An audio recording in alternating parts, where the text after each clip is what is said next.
Tsy manaiky ny fitrandrahana terres rares zay kasainy orinasa Arena Resources atao aty Fokotany Ambodifinesy commune Antsirabe sy Ambalia Antany Bendrefa amin'ny district Ambanja ambara koa fa mitokona indroa isan-kerinandro ireto vahoaka ireto no ny fanoherana ataon'izy ireo.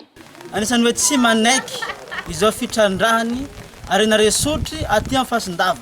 Ka noho izay dia manao mitsangana eto zay milaza magnambara amin'ireo mpitondra fanjakana ambony fa tsy manaiky zahay ary mampitsahatra atsahary koa izao fitrandrahana zao mba tsy hisy aty Fasindava.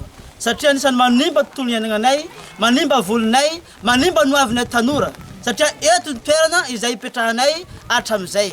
Zay vehivavy eto Ambodifinesy commune Antsirabe tsy magneky, tsy ekenay, manimba fotom-pivelomanay, manimba fotobolinay ary miangavy anareo mpitondra fanjakana any ambony mba hitsinjo zahay vahoaka an-tantsaha. Satria ino ato mandrobaka ny tontolo iainana raha ho tsimbasiny zay le vahoaka malagasy eto aentany ipetraha.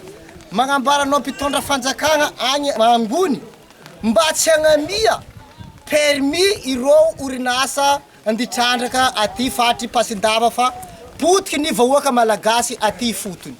Marihana fa hikasa amory ampanjaka sy sojabe aty amin'ny faritra Antany Bendrefa amin'ny district Ambanja ireo tompon'andraikitra amin'ny orinasa Arena Resources araka nambarany reto vahoaka ireto mba hanaiky ny fitrandrahana terres rares zay kasainy orinasa Arena Resources atao aty amin'ny faritra Antany Bendrefa.